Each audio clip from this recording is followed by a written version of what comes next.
Star Wars 7x7 episode 2467. All right, let's get back to our Mando Memos series. We've only got a few of them left, and today we're going to be talking about what we learned about Fennec Shand as a result of the events of Season 2 of The Mandalorian, and probably throw in a couple of other things as well.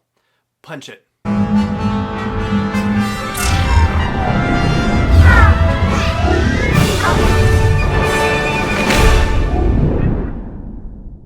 Hey Rebel Rouser, I'm Alan Voivod, and this is Star Wars 7x7, your daily dose of Star Wars joy, and thank you so much for joining me for it. So, when we first met Fennec Shand in Season 1 of The Mandalorian, what we found out about her and the bounty on her head as a result of it was that she was an elite mercenary and that she's been killing for all of the top crime syndicates, including the Hutts, right? That is her reputation, and certainly she lived up to it in the events of The Gunslinger, which was Chapter 5 of Season 1.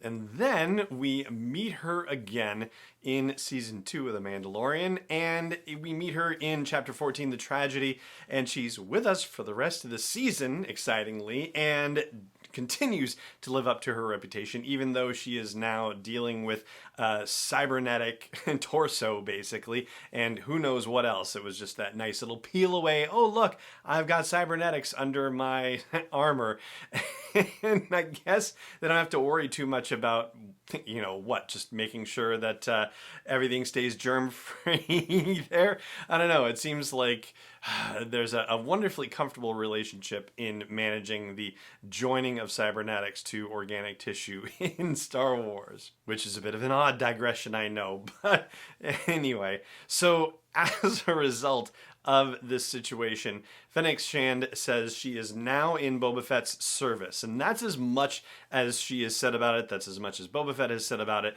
What that means, you know, how long this is going to last, yeah, that is left open to future revelations. But it does kind of seem like the way things have been set up is that Boba Fett, and again, this was not stated outright, but basically it seems like Boba Fett said, you know, I'll rescue you, I'll heal you, and in exchange, you'll help me get my armor back and take over the crime syndicate that is currently being run by Bib Fortuna. And after that, then it's not going to be just you're in my service, it's you're going to have a job and I'm going to pay you.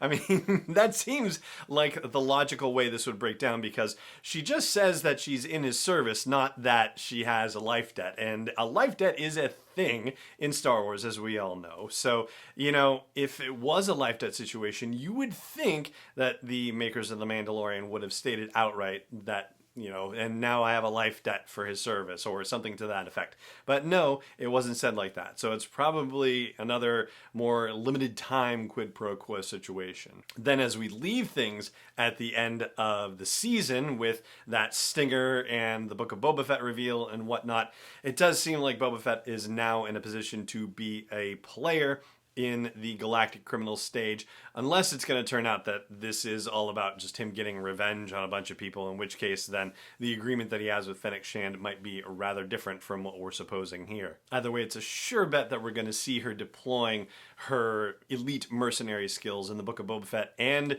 very likely, just the way that they've set everything up, somehow crossing over into other series that are being developed for Disney Plus, and of course Season 3 of The Mandalorian, or beyond that as well, and probably whatever they are all leading up to, what they talked about at the Disney Investor Day about these series eventually leading up to one big event storytelling thing. But unlike many of the characters from The Mandalorian, it turns out that we are going to get to learn more about Fennec Shand in the interim, not just with the Book of Boba Fett, not just with The Mandalorian, but other storytelling as well. So the big one that we're all familiar with, or that, you know, a lot of people are familiar with, and if you're not, don't worry, like, you know, that's no big deal, you're getting to learn it here, is that Fennec Shand is going to appear in the Bad Batch cartoon series that debuts on May the 4th on Disney Plus, and at that time, which will be, oh boy, here we do the math. So it's taking place in 19 BBY,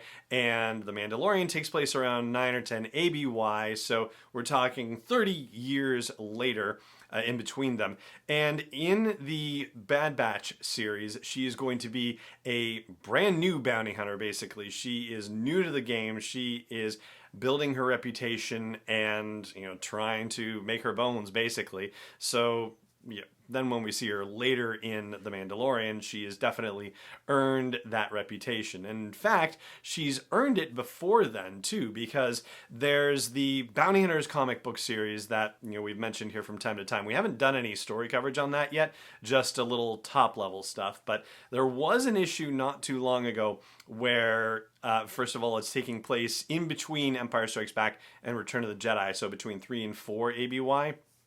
And at that time, somebody hires a bounty hunter to kill this guy Valence, not sure on the pronunciation.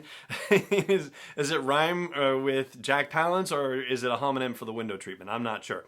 Anyway, so it turns out that, and interestingly enough, ties into other storytelling as well. This one issue actually ties into sequel trilogy and original trilogy too, because Tasu Leech appears, Tasu Leech being part of Kanja Club that we meet in The Force Awakens, and Figrin, Dan, and the modal nodes all also appear in this, and they're from, obviously, A New Hope.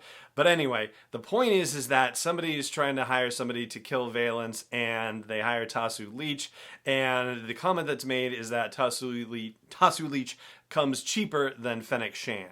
So at that point, which is 22 years after the events of the Bad Batch, she will have made her reputation as an elite mercenary. At least I think that's what we can presume by saying that when somebody says that a guy comes cheaper than Fennec Shand, that, yeah, Fennec Shand is by logical extension rather expensive for her services. But we don't actually know how old Fennec Shand is. And, if we just have a little fun and say she's 18 years old because, that would make her an adult in some worlds at least.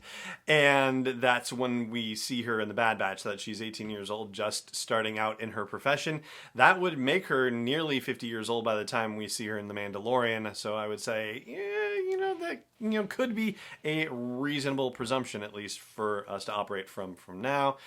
But until we find out for sure, we won't probably dig into that too much. But, anytime we learn more about the character that is, significant and compelling, then we'll talk about it here on the show. For now, though, that is going to do it for this episode, and it just remains for me to say thank you so much for joining me for it, as always, and may the Force be with you, wherever in the world you may be. Star Wars 7x7 is not endorsed or sponsored yet by Lucasfilm Limited, Disney, or 20th Century Fox, and is intended for entertainment and information purposes only. Star Wars, the Star Wars logo, all names and pictures of Star Wars characters, vehicles, and any other Star Wars-related items are registered trademarks and/or copyrights of Lucasfilm Limited, or their respective trademark and copyright holders. May the Force be with them. All original content is copyright 2021 by Star Wars 7x7. We hope you love it.